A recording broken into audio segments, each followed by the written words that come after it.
Hi, and welcome to Wheat Beat. My name is Mike, and if you've read any of my blog posts on wheatbeat.com, you know I'm really enthusiastic about baking. So much so that I've decided to step it up a few notches and build my very own bakery right in my house. Now, I'm not talking about just a corner of a room or a few appliances in a pantry. I'm talking about the real deal, a large dedicated space built like a commercial kitchen with large commercial equipment. I've been blessed with this amazing opportunity to build my own custom home where I live here in Idaho, and I was able to go to my architect and say, hey, I want this second kitchen and I want it to have X proportions with this feature and that feature so I can do serious baking there. Well, it sounds easy, but it's not. The architect looked at me like I was crazy and then started asking real questions like what kind of electrical needs are there, lighting, HVAC, hoods, makeup air. What's makeup air? Sinks and other plumbing and more. And I said, whoa, I don't know about all that. I just want a space to bake stuff. So he said, look, if you don't have answers to all these specific questions, then you're not going to like what I designed for you.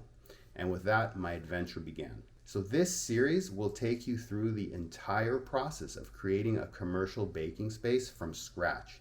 It's going to be really fun and challenging, and I'm looking forward to interacting with anyone who has some ideas they want to share with me or wants to discuss things along the way.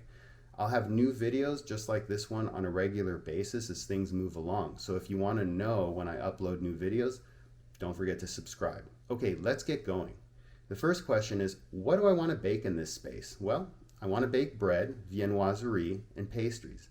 And if you don't already know, viennoiserie is layered dough found in things like croissants. Anyhow, even though I've done a fair bit of formal coursework in all three of those subjects, I'm going to talk to an expert when it comes to designing the perfect baking space for such a small area. And this guy here is Michel Suez, who runs the San Francisco Baking Institute. This is no ordinary baker. Michel is internationally recognized as an industry expert, has been awarded many prestigious baking awards, and he's worked at Barrier, which is a 3-star Michelin restaurant in his native France. No joke. Nowadays, Michel helps bakeries design their space, like me, or offers consultations to established bakeries that need help. Anyhow, Michel has agreed to make my design for me, and our preliminary space looks like this. It's roughly 2 rectangles. One is about 11 by 14 feet, and one is roughly 10 by 6 feet. I did this so that if we ever sell the house, we can turn the bigger rectangle into a bedroom and the smaller one into a bathroom. And until then, the whole thing will be a baking kitchen, but the initial dimensions were decided on so the space could someday be converted and make sense.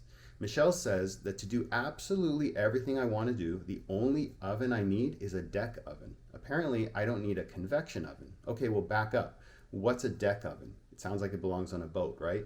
Okay, a deck oven is the kind of oven that almost all professional bakers use to bake bread.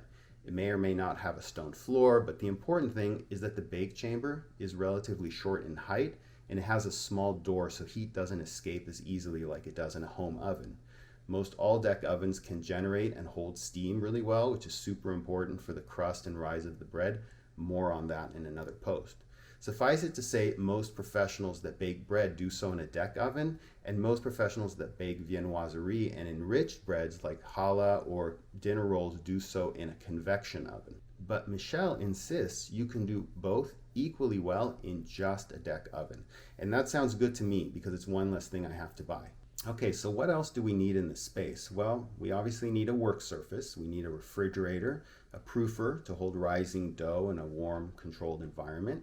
We need a proper mixer, more on that later, and a sink and a place to put ingredients. Well, that's a lot of stuff to pack into such a small space. I'm going to need Michel to work some magic to get it all in there. So I'm going to give him a few days to work on that, and then we'll come back and talk about what his initial thoughts are. Until then, don't forget to subscribe so that you know when those new videos are ready. And until then, au revoir.